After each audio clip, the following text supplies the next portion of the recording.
예, 우리는 지금 데살로니가에 후서를 하고 있습니다. 자, 오늘은 1장 이제 10절부터 더 하거든요. 오늘은 성도로 주 안에서 영광을 얻게 하려고 기도하며 생활한 부분입니다.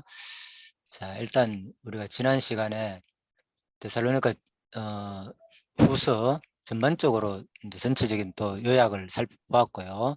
예.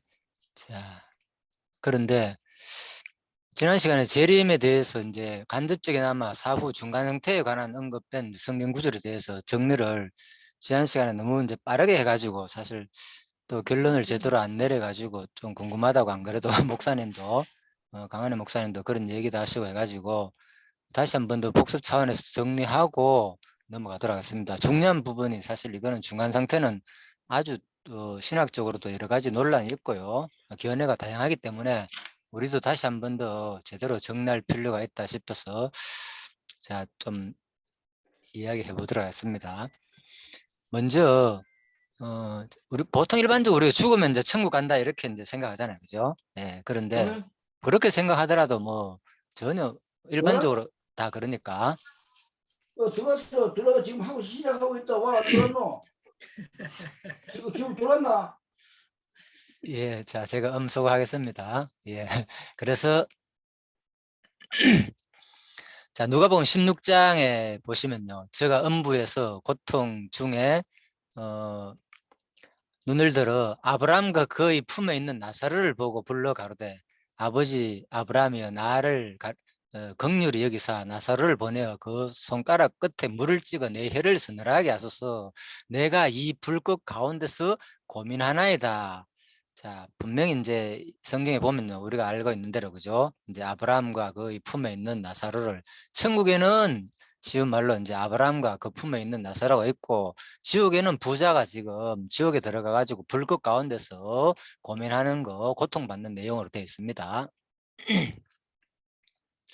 네, 그래서 이거 중간 상태를 이제 잘못 이걸 가지고 여러 가지 이제 이용을 하는 사람들도 있다 그랬죠, 그죠? 네, 그래서 연옥설이 바로 가톨릭에서 나와가지고 보석교리, 우리가 어떤 것을 이제 속해야 된다, 예? 죄에 대해서 뭔가를 대가를 치러야 된다. 예, 그래서 구체적으로 예, 바로 중간 상태에 있는 사람들을 좋은 곳으로 이끌려면은 바로 돈을 내 가지고 하면은 이제 좋은 곳으로 갈 수 있다, 뭐 이런 내용입니다. 예, 그래서 이런 거에 대해서 이것은 완전 신성모독적인 이제 내용이라고 이제 자 주장하고 있고요. 자, 개혁자들은. 자, 누가복음 13장 23절에 그래서 이제 보면요, 이게 이제 여러 가지 아브라함 품은 낙원을 가리킨다는 일반적인 이제 견해가 있고요. 낙원. 예, 그리고 유대인들이 있어 가지고는 이제 하나님, 아브라함의 하나님이시며 아브라함은 하나님의 벗으로도 또 낙원에 가 있는 것으로 여겨지기 때문이다. 예, 그런데 이제 본문은 간접적이나마 사후의 중간 상태에 관한 언급으로 언급을 하고 있기 때문에 많은 관심을 기울이게 하는 부분이다. 그렇죠? 자, 인간이 죽은 후 머무는 처수에 대해서 성경이 여기 나오지만요, 여기 나옵니다. 결정적인 확정을 주지 않고 있다는 거죠, 사실. 그죠? 인간이 이제 머무는 처소에 대해서는 죽고 난 다음에 결정적인 어떤 그게 성경은 뚜렷한 건 없습니다, 사실. 어렴풋하게 간접적으로만 이렇게 표현됐기 때문에, 그래서 이게 이제 여러 사람들이 이걸 가지고 이용하는 거예요. 여러 가지 또 견해가 다를 수 있고. 그렇지만 이제 종합적으로 볼 때 아무튼 이런 비슷한 중간 상태를 언급하는 그런 성경 구절은 여러 군데 나온다는 겁니다. 자, 그래서 일단 아브라함의 이제 품에 들어갔다는 이제 이 말은 이제 주석 얘기입니다. 이거는 원어대전 주석입니다. 옥스퍼드. 그래서 아브라함의 품은 곧 천국을 상징한다. 이제 일반적인 보수 신학에서는 이렇게 보는 거죠. 아브라함의 품은 곧 천국을 상징한다. 그리고 누가복음 16장 23절에서 음부 중에 이제 고통 중에 있나이다 이야기를 했을 때 좁은 의미로서는 바로 영원한 처벌을 받기 이전 선한 자와 악한 자가 분리되는 곳으로, 악한 자가 머무는 곳으로 인식되기도 한다. 자, 그래서 이 부분이 이제 상당히 좀 중요하게 다루고 있습니다. 악한 자가 머무는 곳이다. 자, 왜? 영원한 처벌을 받기 이전, 그죠? 영원한 처벌을 받기 이전에 바로 선한 자와 악한 자가 분리되는 곳으로 악한 자가 머무는 곳으로 인식되기도 한다. 이제 계시록의 표현에 의하면은. 그래서 해방 신학자들은 또 이 부분을 가지고 부자와 나사로 얘기니까 부자는 이제 무조건 천국에 못 간다, 그죠? 뭐 이런 식으로 얘기하는데, 사실 이거는 이제 부자가 천국 가고 안 가고 그 얘기를 하는 게 아니라, 그죠? 올바른 재물을 어떻게 사용하에 따라 가지고 바로 예수님께서 하시는 말씀이다. 자, 이렇게 이해하시면 됩니다. 그래서 이제 나사로 이제 바리새인들이 와가지고, 그죠? 돈을 좋아하는 바리새인들이 와가지고 이제 얘기를 하니까 예수님께서 거기에 대해서 이제 설명하는 내용이다. 자, 내가 이 불꽃 중에 고민한다는 부분도 당시 부자가 있는 곳은 최후 심판 이후 죄인이 영원한 형벌을 받는 지옥이 아니라 그 이전 단계에 머물러 있는 음부이지만 이곳 역시 유황불이 있는 지옥과 유사한 고통의 자리라는 사실을 알 수 있다. 자, 여기서도 일단은 완전한 지옥은 아니고 중간 상태에 있는 지옥이라 이렇게 표현하고 있죠. 그죠? 네, 음부. 그래서 이것은 유황불이 있는 지옥과 유사한, 분명히 불꽃 중에서 고문한다 그랬으니까요. 그죠? 자, 그렇게 이제 해석할 수밖에 없습니다. 그래서 성경에 명확하게 일단 안 나오기 때문에 일반적으로 학자들이 이제 이렇게 추론하는 거죠. 또 누가복음 23장에 보면요. 또 반면에 예수께서 이르시되 내가 진실로 이르르니 오늘 내가 나와 함께 낙원에 있으리라. 자, 이렇게 분명히 또 여기서는 이제 분명히 낙원에 있다고, 그죠? 이렇게 표현하기도 하거든요. 자, 그래서 누가복음 23장 43절에 대해서 이제 주석에서는 어떻게 해석하는가 하면요. 자신에게 깊은 신뢰과 믿음을 갖고 있는 제수에게 예수는 분명하고 확신에 찬 의지로 자신과 함께 낙원에 있게 될 것이라는 약속을 선언한다. 그죠? 낙원은 공원, 정원. 자, 이제 페르데스에서 유래된 말로, 그죠? 바로 에덴 동산을 이제 표현할 때 창세기에 했는 말, 이 말로 이제 사용된다는 거죠. 그래서 여기서 언급된 낙원은 이사야 51장 3절에 나오는 바로 미래적인 바로 에덴 동산으로서 기쁨과 즐거움이 이제 약속된 곳이라. 자, 그래서 일반적으로 또 이것을 낙원은 곧 에덴 동산을 표현하기 때문에 결국은 이제 영원한 천국이 아니냐. 자, 이렇게 또 이 부분에 대해서는 또 예수님이 이 우편 강도한테 한 것에 대해서는 분명히 뭡니까? 오늘 네가 나와 함께 낙원에 있으리라. 그죠? 분명 같이 죽으면 같이 있는다는 말이잖아요. 그래, 그대로 이루어진다는 말이기 때문에 자, 이 부분을 또 그리스도가 뭐 중간 상태에 있습니까? 예, 그렇죠. 예, 그러니까 이런 것들이 좀 안 맞죠. 그래서 이제 결정적으로 또 누가복음 24장 같은 경우는 분명히 또 천국을 지칭하는 용어로 확실히 또 드러나기도 하지요. 자, 그러나 아무튼 낙원이 의로운 사람이 사후에 잠시 안식을 취하는 중간 상태로 이해하기도 하고요. 네, 학자들에 따라 가지고, 그리고 또 신약 성경을 통해 볼 때도 죽은 자들이 이미 낙원에서 주와 함께 거하고 있음을 시사한다. 자, 그렇지만 성경을 볼 때 주와 함께 낙원에 같이 있다는 거죠. 자, 16 여기 이제 누가복음 16장 22절에서 뭐 30절, 31절 같은 경우에 또 고린도후서 12장 1에서 4절 같은 경우에 죽은 이들이 이미 낙원에서 주와 함께 거하고 있다. 자, 이렇게 볼 수 있다 그 말입니다. 자, 한편 오늘이라는 말의 구원의 적각성과 현재적 의미를 강조하기 위해 사용된 단어다. 오늘. 근데 예수님께서 오늘 너와 함께 낙원에 있다 그랬으니까, 그죠? 적각성, 그죠? 현재적 의미를 강조하기 때문에 반드시, 그죠? 중간 상태가 이건 아니다. 이런 식으로 이제 해석을 하고 있죠. 그래서 죄인이 죽어가는 순간에 누리고 있는 믿음의 기쁨을 강조하고 그 기쁨이 죽은 이후에도 단절 없이 소유할 수 있는 것임을 확신시키는 의미로 이해할 수 있다. 요한계시록 이제 2장 7절에도 보면요. 귀 있는 자는 성령의 교회들에게 하시는 말씀을 들으라. 이기는 그에게는 내가 하나님의 낙원에 있는 생명나무의 과실을 주어 먹게 하리라. 예, 그렇죠. 그러니까 이 낙원은 바로 분명히 예수께서 우편 강도에게 한 말은 너와 나 함께 낙원에 있다는 말은 분명히 하늘나라를 지칭한다고 볼 수가 있겠죠. 자, 그래서 성경에는 중간 상태에 표현된 그런 구절도 있고 이렇게 분명하게 또 하늘나라를 지칭하는 그런 것도 있다 그 말입니다. 일단은 그래서 많은 사람들이 이 부분을 이제 혼돈스럽게 생각하거든요. 자, 누가복음 13장에서 아무튼 그 하는 말은요. 그래서 바리새인들이 돈을 좋아하는지라 이 비유가 왜 나왔는가 하면요. 자, 예수께서 이르시되 이게 뭐 비유든 사실이든 아무 상관없습니다. 왜? 중요한 내용은 지금 이 바리새인들의 결국에 대해서 예언하기 때문에 그죠? 예, 이것이 뭐 예수님께서 가상의 인물이나 실제 인물이든 제가 적어놨잖아요. 그래서 가상 인물이든 아무런 상관이 없다는 거죠. 제가 볼 때는 이거 뭐 비유기 때문에 중간 상태라고 봐야 된다. 실제가 아니고 또 이렇게 해석하는 사람이 있는데 그죠? 자, 실제 인물이든 가상 인물이든 이건 상관없다는 거예요. 왜? 사람 중에 높임을 받는 바리새인들의 결국을 지금 설명하기 위해 때문에 그죠? 예. 핵심은 그렇잖아요. 바리새인들은 돈을 좋아하는지라 이 모든 것을 듣고 비웃으니까 예수께서 이제 설명을 하는 거예요. 사람 중에 높임을 받는 그것은 하나님 앞에 미움받는 것이다. 어떻게 부자가 있는데 예를 들어가 쭉 설명하는 거죠. 예, 그러니까 비유든 무슨 실제 인물은 아무런 이건 상관이 없습니다. 바로 뭐냐? 결국은 너희들 돈을 좋아하는 너희들, 그죠? 비웃는 너희들은 그죠? 결국은 예수를 지금 안 받아들이니까 너희들이 결국은 뭐냐? 지금 이 부자처럼 이렇게 된다 그 말이거든요. 예, 그러니까 이것을 이제 우리가 그렇게 해석해야 되겠죠. 자, 이것을 뭐 비유적이다. 이것은 그렇기 때문에 중간 상태로 봐야 된다. 자, 거지가 죽어 천사들에게 받들어 아브라함의 품에 들어가고 부자도 죽어 장사되네. 거지는 분명히 뭡니까? 천사들에게 붙들려 누구 아브라함 품에 들어갔다 그랬잖아요. 그죠? 자, 그리고 또 음부에서 저가 부자는 바로 음부에서 고통 중에 있다 그랬다. 그죠? 예. 그래서 이게 뭐 아무튼 비유든 아무튼 상관이 없이 일단은 이 부자들의 바리새인들이 그죠? 예수를 받아들이지 않는 바리새인들이 결국은 이렇게 된다는 거죠. 어떤 간에 죽으면은 바로 그죠? 음부에서 고통받게 된다 그 말입니다. 예. 그래서 내가 이 불꽃 가운데서 고민하나이다.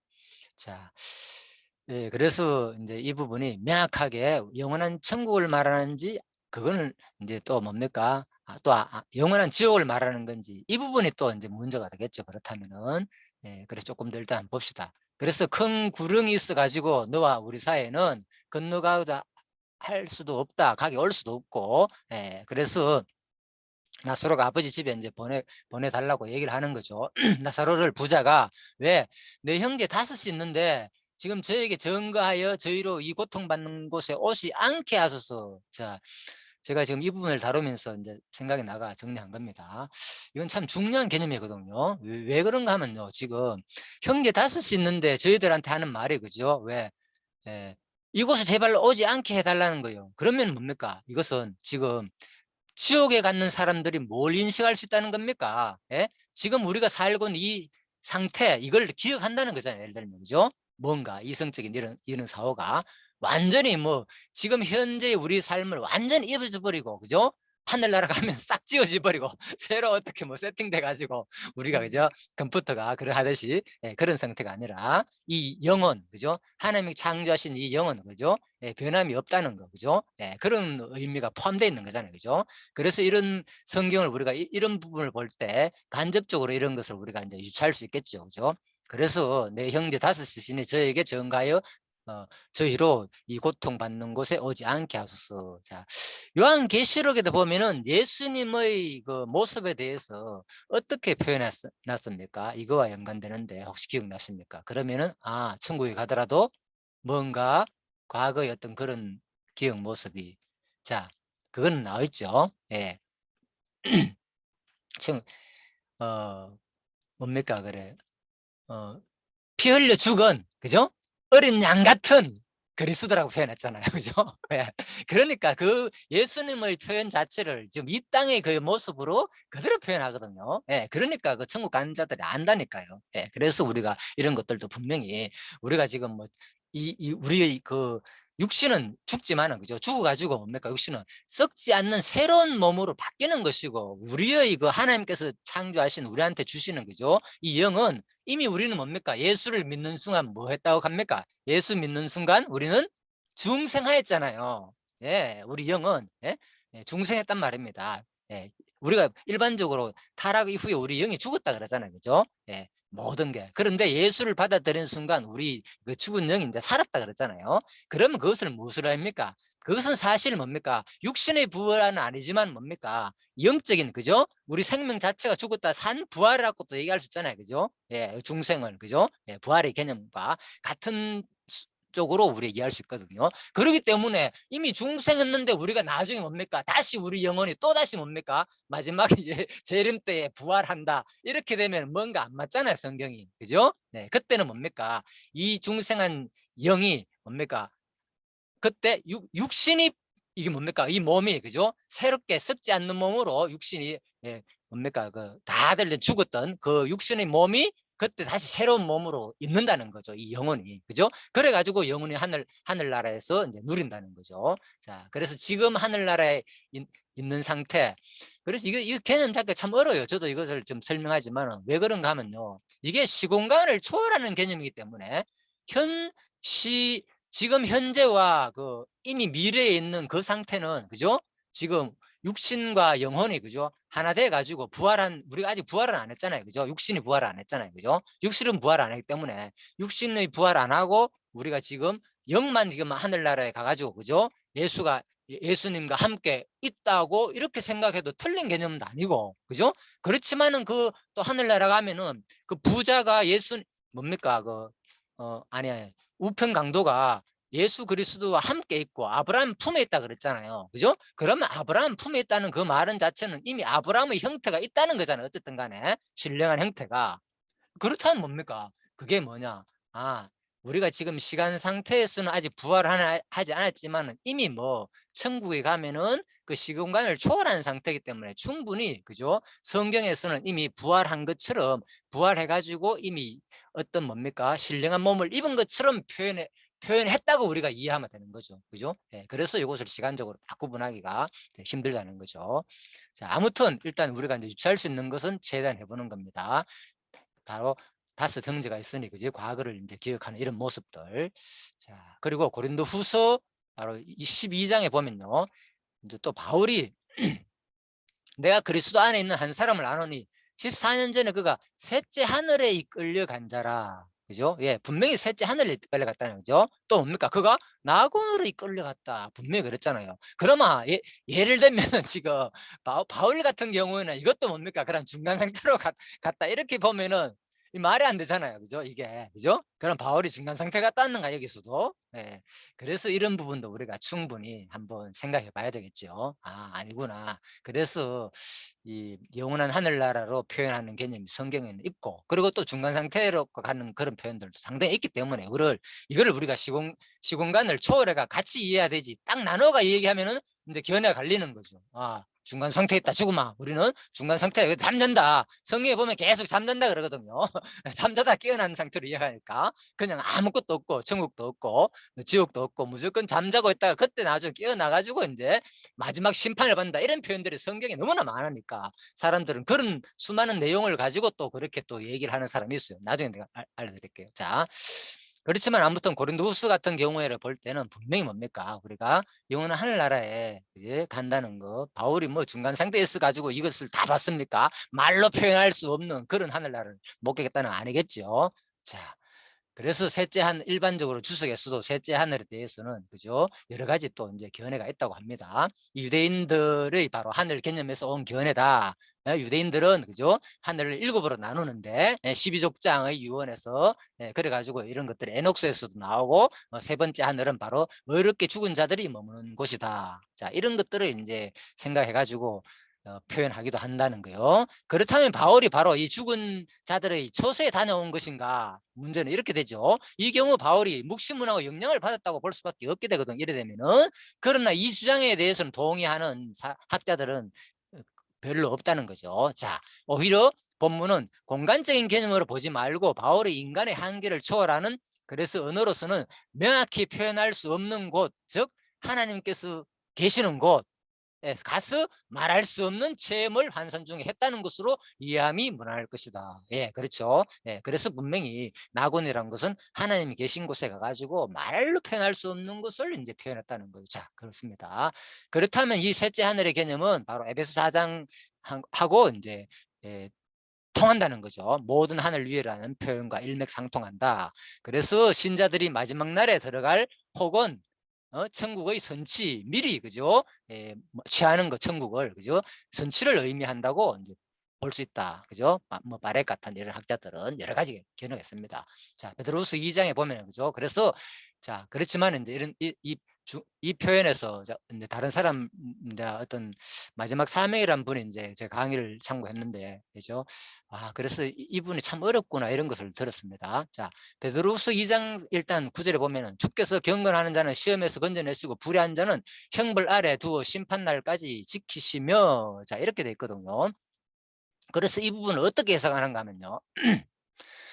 자, 바로 이제 불의한 자들의 형벌이 아직 보류되어 있다는 거예요. 예, 그래서 이 킹 제임스 성경을 번역을 해가지고 주께서 경건한 자들은 바로 시험에서 건지시고 불의한 자들은 심판날까지 예비해 두사 형벌 주실 줄 아시되 자, 이 부분을 그죠? 예, 불의한 자들은 악인들이고 예비해 두다 뭡니까? 리스브입니까? 아무튼 그래가지고 자 리저브 자 그래서 예비해 줬다, 비축해 뒀다 이런 뜻이거든요. 그죠? 예, 그래가지고 불의한 자들은 심판의 날까지 예비해 두사 아직 형벌이 이루어지지 않았고 보류되어 있음을 의미한다. 그래서 지금 뭡니까? 지금 모든 사람들은 이제 이 사람의 얘기는 그죠? 얼마나 많은 사람들이 지금 지옥에서 형벌 받고 있나? 이 질문에 대해서는 아무도 없다는 거죠. 지금 아직 지옥에 들어간 사람은 아무도 없다는 거죠. 왜? 지금 그냥 잠자고 있다는 거예요. 모든 사람들은 죽으면 지금 다 잠자고 있다. 그래서 수많은 이제 이런 잠자는 수많은 성경을 근거로 해가지고 자기가 계속 이 부분을 그죠? 이제 강조하거든요. 네, 지금 아무도 지옥에 간 사람이 없다. 마지막 사명이란 이제 그 사람 이 채널에서 운영하는 사람입니다. 이 부분은 구독자도 뭐 근십만에 가까운 정도로 많은 사람들이 구독하고 있고요. 뭐 이 조회수만 해도 그죠? 뭐 엄청난 조회수를 아무튼 이 강의를 그죠? 몇 달 전에 올렸는데도 불구하고 내가 깜짝 놀랐어요. 예.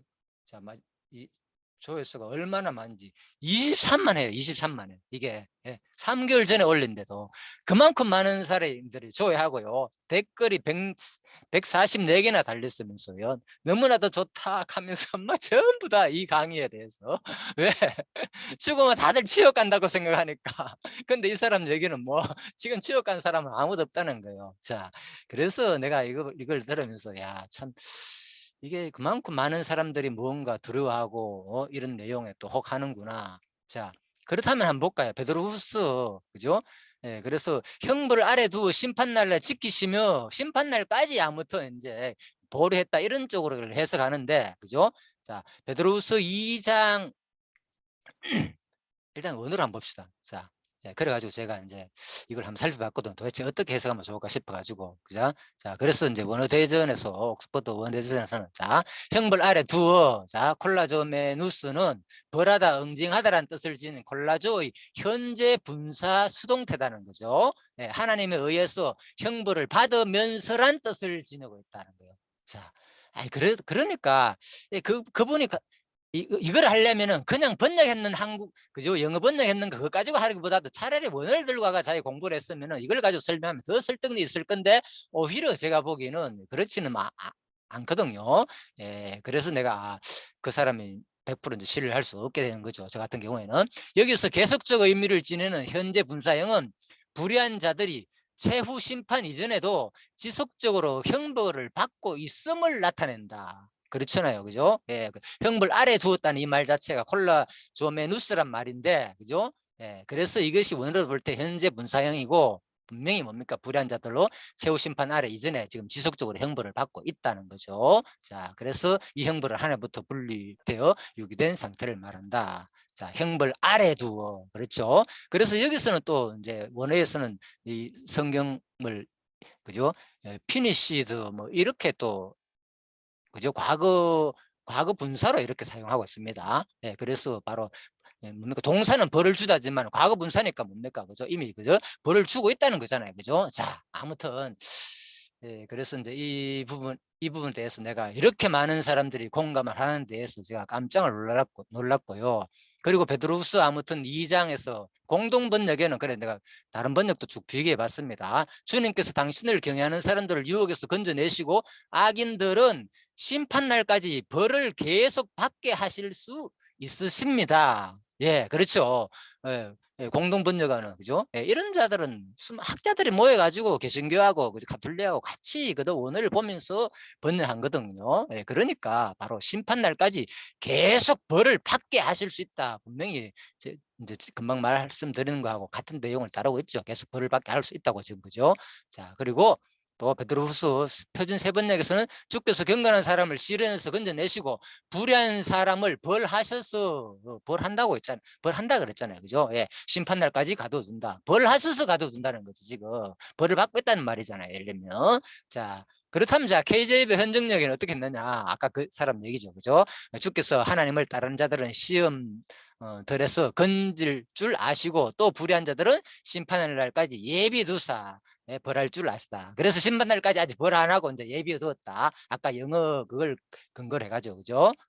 좀 그렇게 이제 해석을 합니다. 그래서 이제 한글 번역보다는 또 영어를 더 강조하면서 그렇게 얘기하는데, 전반적으로 번역을 살펴보면 뭡니까? 지금 받고 있는 상태를 설명한다고 볼 수가 있겠죠. 공동 번역이나 이제 표준 세 번역이나 또 아니면은 뭐 이거 한글 개혁 성경도 마찬가지예요. 형벌 아래 두었다 그랬으니까 형벌 아래 지금, 그죠? 벌 아래 두었고 또 심판날까지 지키게 했다는 거죠. 마지막 최후 심판날까지 이렇게도 볼 수 있잖아요. 그런데 굳이 이제 또 영어를 들어가지고 예비란 뜻이 있기 때문에, 그죠? 보충하다. 그러니까 이제 보관하다 그런 뜻이 있기 때문에 이제 또 그렇게 또 얘기를 자기는 주장하면서 지금 없다, 그죠? 지금은 형벌 받고 있는 자는 아무도 없다. 마지막 최후 심판 때 그때 부활해가지고 다 형벌 받는다는 식으로 강의를 하는데 수많은 사람들이 이제 공감하는 데서 참 놀랐습니다. 아무튼 자, 그래서 그만큼 이게 지금 중간 상태에 대해서 많은 사람들이, 그죠? 가톨릭에서는, 그죠? 그것을 연옥서를 주장하면서 해가지고, 그죠? 그 뭡니까? 바티칸 그 베드로 성전을 지을 때, 그죠? 그들이 이용했고 수많은, 그죠? 돈을 거둬들였고 지금도 이런 사람이 나타나가지고 또 이런 식으로 강을 하고 있다는 거죠. 자기가 마지막 사명자다 그러면서. 야, 아무튼 참 그렇습니다. 자, 일단 10분 남았습니다. 10분 갈 때까지 계속 하겠습니다. 자, 일단 넘어갔습니다. 자, 그래서 에베소서 4장 같은 경우에 아까 말씀드렸죠, 그죠? 이제 이르시되 그가 위로 올라가실 때에 사로잡힌 자를 사로잡고 사람들에게 선물 주셨다. 올라가셨다 했은즉 아래로 내려가셨던 것이 아닌 무엇이냐, 그죠? 자, 아무튼 이제 결국은 하나님께서 땅에 있다가 위로 올라갔다, 그런 내용입니다. 자, 간접적이나마 사후의 중간 상태에 이 올라가는 하늘은 뭐 되겠습니까? 그러면 예수님이 간 곳은, 그죠? 나하고는 있다가 그랬죠. 하나님이 계시는 그 보호자의 우편에 앉아 계시잖아요. 그러니까 이제 이런 걸 보면 또 중간 상태가 확실히 없다는 게 또 밝혀지겠죠. 자, 그렇지만은 간접적이나마 사후의 중간 상태에 대한 구절들이 성경에 너무나 많이 있다는 거죠. 산채로 유황불못에 던지우고, 언제 요한계시록은 종말이잖아요, 그죠? 종말적인 표현이니까 나중에 이제 마치 그때 이제 유황불에 던진다는 식으로 거의 다 요한계시록은 표현되어 있잖아요, 그죠? 유황불에 던진다, 마지막에 종말 때에. 그리고 그래서 사후의 인간의 육체는 무덤에서 부패하나 영은 천국과 지옥의 중간 상태인 나군과 음부로 들어간다는 것이다, 그죠? 성도의 영혼, 나군의 불신자들의 영혼은 음부에 가 있다가 나중에 최후로 이제 심판받는다. 자, 그러나 전국적으로 도래할 완전한 천국과 지옥에 비하면 그야말로 그림자에 불과하다. 자, 그래서 수석에도 조금 중간 상태를 인정하는 이런 식으로 설명을 하고 있죠. 자, 그래서 요한계시를 보면은 또 사망과 음부도 그 가운데서 죽은 자들 가운데서 내어주매, 그 다음에 뭡니까? 사망과 음부가 불못에 던지우며, 그렇잖아요. 그러니까 사망과 이 음부가 지금 중간 상태에 있는 곳이고, 그러다가 마지막에 이제 요한계시록에서 불못에 던진다는 거죠, 그죠? 이것이 뭐냐? 봐, 둘째 사망이고, 그죠? 바로 생명책에 기록되지 못한 자가 바로 이 둘째 사망에 들어간다는 거죠. 영원한 사망에. 자, 이제 이런 것들이 간접적이나마 중간 상태를 표현하는 구절이라는 거죠. 성경에도 무수히 많이 나온다는 겁니다. 우리가 다 하나님의 심판대 앞에 선다 그랬잖아요, 그죠? 그러니까 지금 잠자고 있다가 마지막에 이제 최후 심판을 받는다는 식으로 이제 얘기를 한다, 그 말입니다. 자, 우리가 다 잠잘 것이요, 그죠? 마지막 나팔에 순식간에 변한다 그랬잖아요. 잠자는 상태. 그래서 이제 지옥과 천국 가는 게 아니라 잠자는 상태를 이런 것을 설명하면서 이제 마지막 나팔에 최후 심판을 받는다는 식으로 또 얘기를 한다는 거죠. 자, 자, 아무튼 그래서 여기까지. 아무튼요. 그래서 이제 오늘 이제 지난 시간에 중간 상태에 대해서 제가 이제 설명을 좀 마무리를 너무 바빠가지고 얘기를 제대로 못했기 때문에 제가 오늘 보충 설명을 하였습니다. 그만큼 이 중간 상태가 많은 사람들한테 좀 어려움을 겪고 있고요, 그죠? 또 여러 가지 견해가 지금 이제 또 이용하는 사람도 있고, 지금도 이걸 또 주장하는 사람도 있고 그렇다는 걸 아시고, 그죠? 어느 한 사람 견해에 너무 쏠리지 마시고 일단은 종합적인 시야로서 지금 이렇게 많은 사람들이 이렇게 이해하고 있구나, 이제 이렇게 이해하시고, 아까 얘기했지만 그죠, 확실하게 드러나는 거, 근데 예수님께서 그죠 분명히 그죠 낙원에 가 있다는 거, 또 베드로가 분명히 그죠 말로 표현할 수 없는 그곳을 다녀왔다는 거, 이런 것을 볼 때 분명히 우리가 죽으면 일단 그리스도의 품에 안긴다 생각하더라도 아무 문제될 거 없습니다. 그런데 바로 마지막 최후에 그때 부활해 가지고 또 그렇게 한다. 자, 이런 성경 구절을 표현을 들어 가지고 간접적으로 표현 것들을 들어 가지고 이제 지금 고통받는 사람은 아무도 없다, 또 이래 말하는 사람도 있다는 거, 네, 그래 많은 사람들도 거기에 공감하고 있다는 거, 제가 이렇게 말씀을 드렸습니다. 그래서 이제 이걸 결론적으로 정리하자면요, 중간 상태에 대해서는 그냥 일단 우리가 죽고 나면 이제 영원한 시공간의 상태에 들어가잖아요, 그죠? 예, 그러니까 사실 죽으면 우리가 왜 죽었다 깨어나는 순간 뭐 우리 매일매일 긁잖아요. 아침에 일어나면 뭡니까? 그 시간이 엄청 길었다고 느껴집니까? 그냥 뭡니까? 진짜 눈 깜빡할 사이에 잠시 눈 감았다 뜨니까 아침이잖아요, 그죠? 예. 그래서 우리가 이 잠잔다는 것은 죽음도 마찬가지거든요. 예. 우리가 죽게 되면은 그냥 잠시 눈 감았다 뜨는 것밖에 우리는 느끼지 못하는 거죠, 사실. 엄청나게 지금 시간이 그죠? 뭐 수억 년, 수천 년 가기도 하고, 그죠? 역사적으로는, 그죠? 성경에서 뭐 6천 년 뭐 가기도 하는데, 자, 아무런 상관이 없다는 거죠. 수억 년에도 6천 년 간에. 예. 바로 영원한 상태에 가면 잠시 진짜 우리 그죠? 쉬다가 마지막 뭐 하나님께서 최후 심판 받고, 그죠? 영원한 천국을 누린다, 이렇게 생각하면 되는 거예요, 그죠? 예, 그런데 이 시간 세계에서 우리가 지금 살면서 그걸 뭐 중간 상태가 있어가 상당히 지금 고통 안 받고 그냥 편안해 있다, 뭐 이런 개념을 잡으려니까 힘든 거고, 그죠? 성경에 이런 표현들이 나오니까 서로 주장하게 되는 거고, 내 견해가 옳다, 네 견해가 옳다. 그래서 제 생각에는 그냥 우리가 이제 성경에 이런 견해가 있다고 받아들이고, 죽으면 천국 간다 이렇게 생각해도 아무런 문제가 없다는 거죠. 또 분명히 그런 구절이 있기 때문에.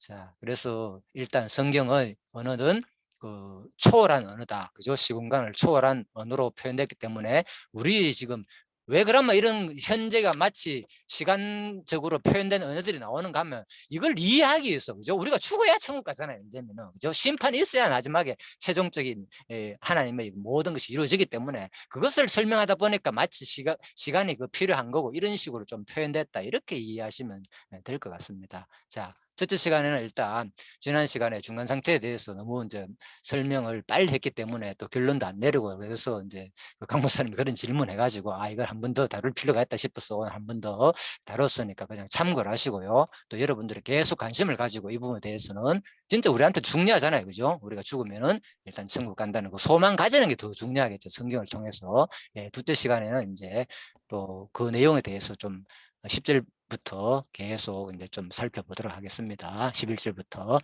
예, 수고했습니다. 잠시 쉬다가요, 10분 후에 한 15분, 20분에 뵙도록 하겠습니다. 지금 8시 20분에 뵙도록 하겠습니다. 수고하셨습니다. 예, 수고했습니다. 마지막에 강 목사님도 들어오셨네요. 나 안 들어온 줄 알고. 내가 이거 따발을 해가지고. 마지막에는 장로님